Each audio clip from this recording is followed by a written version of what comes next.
Hi there. Thank you for joining me once again on the program, Your Doctor in COVID. I'm Dr. Mahendra Carpen. I'm the head of medical services and cardiology at the Georgetown Public Hospital Corporation. We continue to speak about the COVID 19 pandemic, the way it's affecting us in Guyana, and what it's doing across the world. Remember, if you have any questions or comments, please feel free to send a WhatsApp message to 620-6275 or send an email to docandcovid@gmail.com. I'm wearing my mask today as usual, and it's covering both my nose and my mouth, which is the correct way of wearing the mask. Oftentimes, people are just wearing masks to cover the mouth or put it under their chin or on their forehead. And it's very important to know the right way to wear the mask. I will take it off so we can have a clearer conversation. Remember, exposure is considered to be real when you are within 6 feet of someone, and especially if you're not wearing your mask, not protecting yourself. If somebody is coughing and you're not wearing a mask and not protecting yourself, then you're putting yourself at higher risk. So it's important to wear your mask. It's important to wash hands, sanitize hands, and maintain social distancing as much as possible, especially when you're out of the house and you're having to interact with people who are not part of your normal social circle. So we've been off for about 2 or 3 days, and we had a couple of repeat episodes that were rebroadcast. And this is because I was overseas traveling and doing some work elsewhere. But it's an eye-opening experience when one has to travel in this COVID time. So there are a couple of steps that are involved, and it's important for us to know and understand, because a lot of people have travel plans. A lot of people may be traveling in the coming weeks and months for business, for pleasure, for necessity, etc. If you're going to leave Guyana, most or all of the airlines require that you present a negative COVID test. A negative COVID antigen test or PCR test is what will be accepted depending on the country to which you're going. If you're going to the United States of America, the airline will accept a negative antigen test. If you have to pass through any territory on your way to the United States, usually those other countries require a negative PCR test, not just the antigen test. And we will talk a little bit about the difference between the two tests in a moment. So the first thing is a negative COVID test. Then most countries that you're going to travel to require that you fill up some forms online in order for them to give you clearance to land in that country. And that's important because if you do not have that kind of clearance before getting to the airport, you can actually be denied boarding on the aircraft to go to that country. So it's important to fill out those forms. When you get to the airport, there are all kinds of measures there to ensure that you practice the safe guideline directed things, which is to maintain social distancing, and particularly you need to wear your mask while going through the airport, while in the airport, while interacting with the immigration officers, the check-in staff, everyone there. You need to keep your mask on. So you will have that requirement as well while in the airport. They'll be checking your temperature as well as you go through the doors of the airport, and sometimes as you go into the aircraft, they will also be checking your temperature. When you're on the aircraft, again, it is a requirement to continue to wear your mask. Many of the planes and the aircrafts that are available now, because of the COVID-19 conditions, many of them do not fill up the planes with all seats occupied. Oftentimes you may find the middle seats empty, just so that they can maintain some kind of social distancing between the persons sitting in the same row. However, as much as possible, they try to maintain that kind of distancing in the plane. So you may have people sitting immediately in front and behind, but to the side of you, usually the middle seat is kept free now to maintain some level of social distancing. The aircraft themselves have very advanced ventilation and air conditioning system that allows air to be circulated in a manner that does not put people at risk as much as you would think, because the direction of airflow tend to be coming in waves that moves off to the side of the aircraft. And if the air conditioning systems are managed and monitored and maintained properly, then the risk of transmission within the aircraft itself is actually low. It's still possible, but it is low. When you get to your destination country, many countries can require that you have an exit screening done as well. When you get there, you may have your temperature rechecked, you may have to show your COVID result again, and in some instances, the relevant health authority in those territories may want you to repeat your COVID test in their country. And while they're awaiting those results to come back, you may be kept in a quarantine type of situation. Not necessarily a government-run facility, but a private facility that has been certified as a suitable quarantine facility when you get to those countries. So that's how the entire experience can go.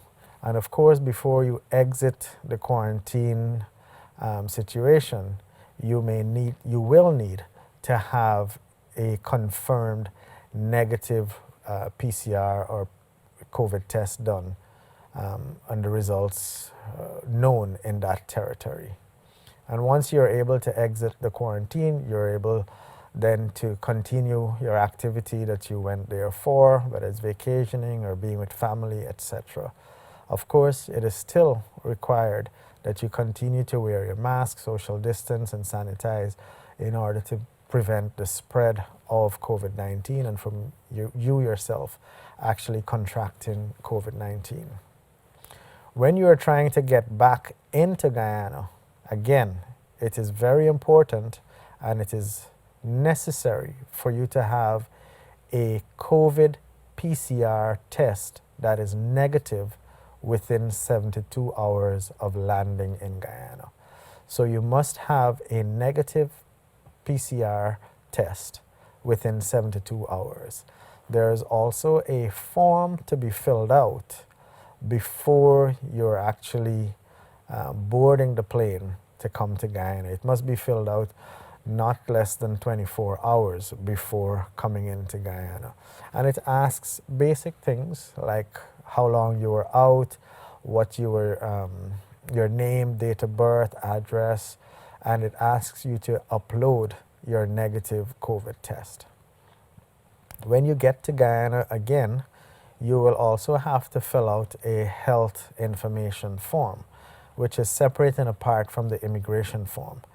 This health information form has all kinds of relevant questions there, asking you what flight you're coming in on, what seat number you're at, any symptoms, any contact with persons who would have had symptoms, etc.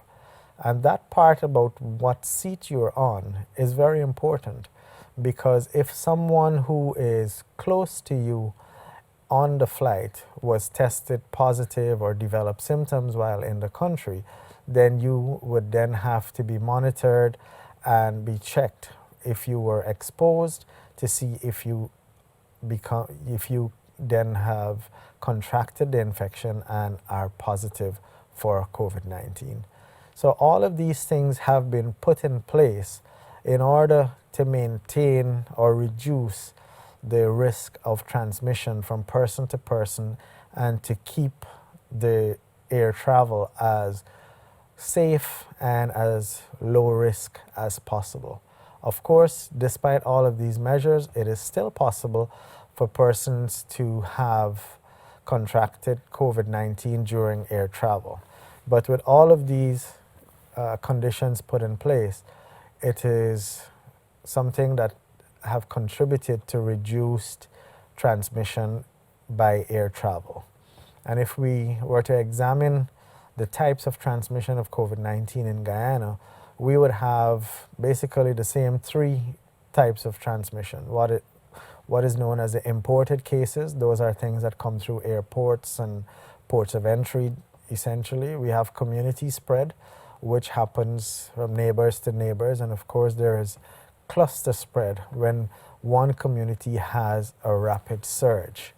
We have had all of those in Guyana so far, and right now, as we're in the ending part of May 2021, we are experiencing the surge in our second wave.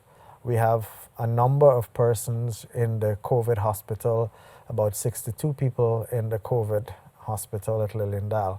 And as of today, we have 18 persons in the COVID ICU, and 3 of those persons are actually on ventilator.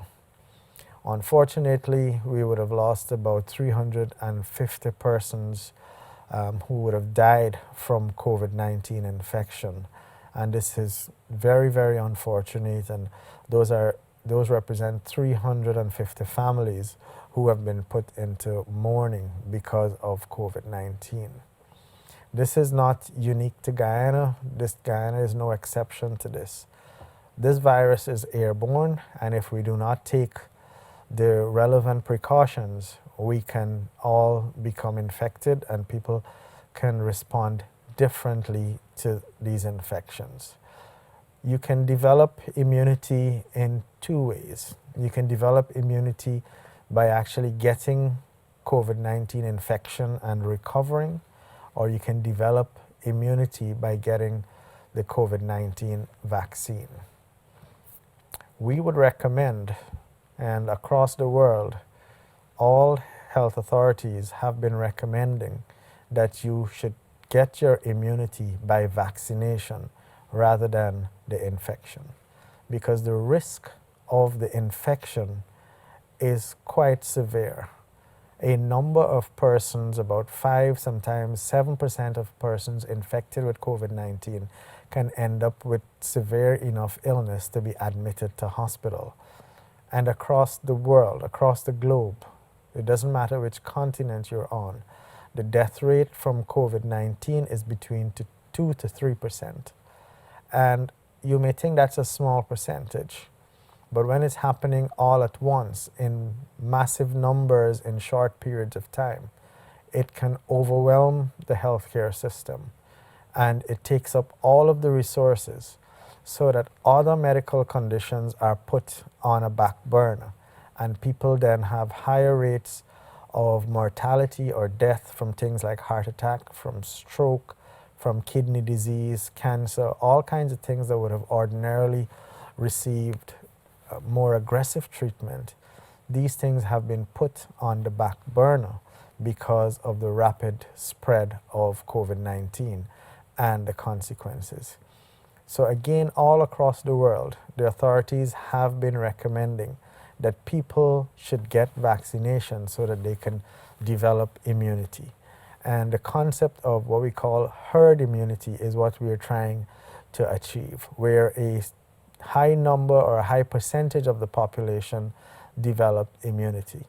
Now, it is quite probable and quite likely that there will be a mixture of immunity in the community, because a large number of persons would have recovered from COVID-19, but also a large number of persons would have had their vaccination. So those two groups combined would then take up the total percentage of immune persons to the desired level. So therefore, we would anticipate that the devastating effect of COVID-19 would start to occur less and less as more and more people have immunity. So remember, if you have any questions or comments about the COVID-19 pandemic and the way it's affecting us, please feel free to send a WhatsApp message to 620-6275 or send an email to docandcovid@gmail.com. Thank you once again for joining me.